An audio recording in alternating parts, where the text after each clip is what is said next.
How long does it take to see results? I get this question all the time, but I got it recently in my free Facebook group, and I want to dive into it because it was such a great question. The way she worded it was, say I'm doing all of the tasks, how long should it take to see results? And obviously that's a very complex question. That's why I need like a longer video to be able to explain everything.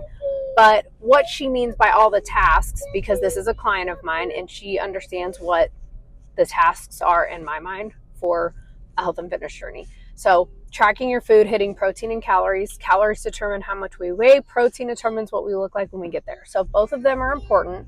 And then on top of that, drinking water, moving your body, resistance training, sleep.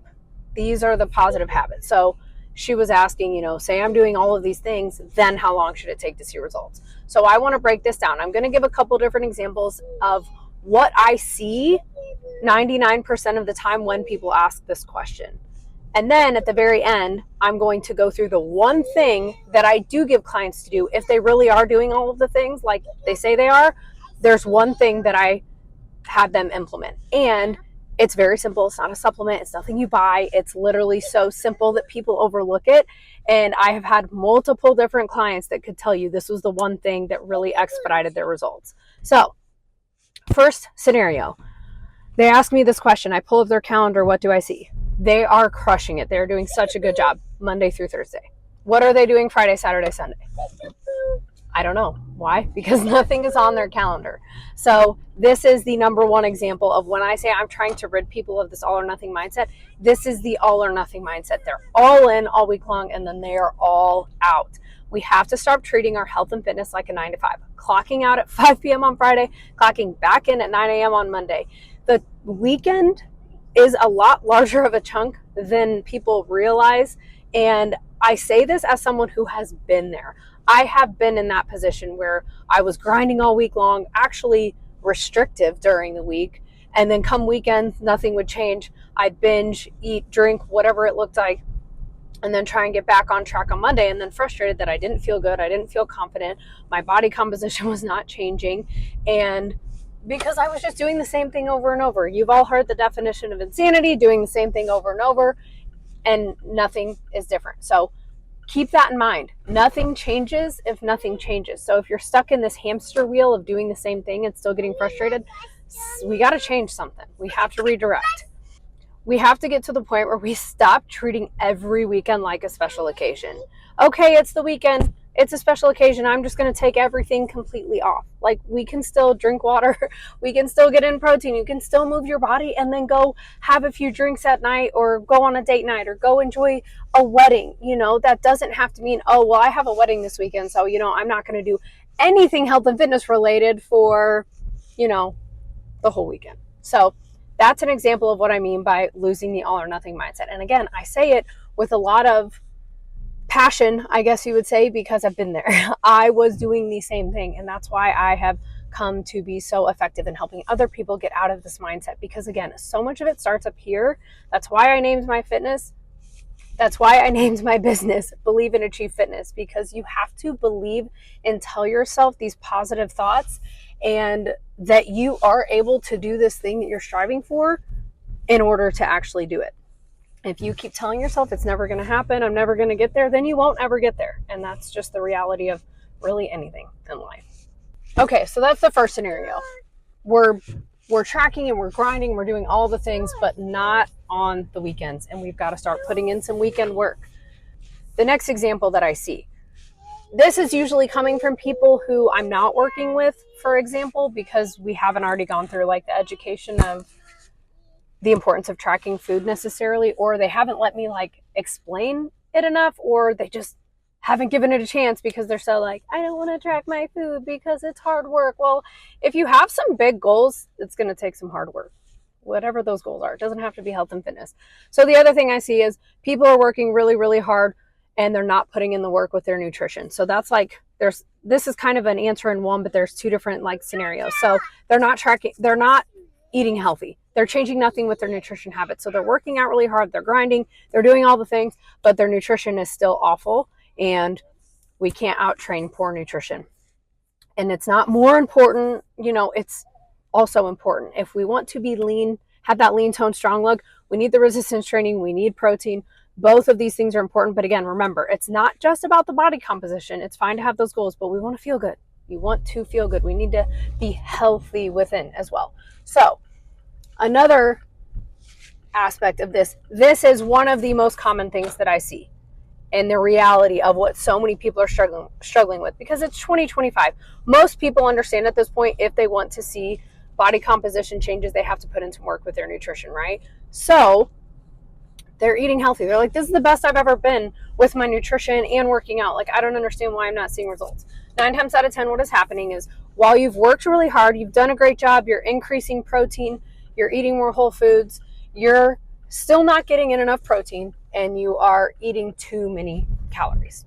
So yes, you're working hard, you're increasing protein, you're probably eating more protein than you maybe ever have in your life. It still isn't enough often, unless you are tracking your food to be able to see, or you tracked your food for long enough and consistently enough to build the positive habit of it. You don't know that you're hitting enough protein. Again, a scenario in which I was in myself. I was getting in protein every meal and was taking a post-workout shake. I still wasn't getting in enough protein, and I was eating too many calories. So something that's really hard for people to wrap their mind around is the fact that too many calories are still too many calories, even of healthy food. So if you are trying to lose weight, we have to be in a caloric deficit. So even though you may be eating the cleanest of the cleanest food, if you're bringing in too many calories, you're not going to see the weight drop. You're not going to lose the body fat that you are wanting to lose. And that is, again, a scenario that I've seen with many, many people. I'll show a side by side of my client, Danielle. This is the exact conversation her and I had when she got started with me, because she's like, I'm getting so frustrated. I'm putting in, we're going, baby, we're going. She said, I'm getting so frustrated. Like, I've been putting in the work for a few months now and nothing has changed, because again, she was working really hard. She was moving in the right direction, but we did have to dial in, and we had to drop down the calories into a deficit for her to lose the body fat that she wanted to lose. And she was also not getting in enough protein. And again, what was the way that we found out that that was in fact the case? She started tracking her food. So in this scenario, the reason that I know these things is because people give me a chance, they trust me, they do the work, and they're like, okay, you were right. I was in fact eating too many calories and not getting in enough protein. And now I know that because I'm tracking it. We can't manage what we're not measuring. So that's why tracking food is so important, because when people are just stuck and spinning their wheels over and over and over, there is a way to get some answers. And if you really, really want the answers, track your food. We can see them. We can see how to make specific changes for you, your goals, your lifestyle, your body composition that you're striving for, whatever that looks like. So trust me, give it a chance. It's worth it. You don't have to do it forever, but you got to do it long enough, and you got to put in the work on the weekends as well. Okay, the one thing I have clients do, they're doing all those things that I explained. They're tracking their food, they're hitting protein and calories, they're drinking their water, moving their body, getting in resistance training at least 3 days a week. Ideally, I would like 4. And they're still not seeing results, or they're just seeing them really, really slowly. What do? I increase their steps quite a bit. Walking is such a great form of fat loss. It's so great that people overlook it because it's so simple. So when I have this conversation with clients, they're like, wait, what? My steps? Really? Like, I thought you were going to add like a HIIT workout or a strength training or cut down on my food.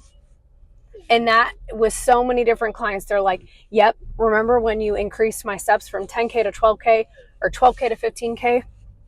I understand. It's a lot of steps, but it really is the thing that is the game changer, when they're really doing all the things and they just want to get there faster. So I know it's probably not what you were thinking.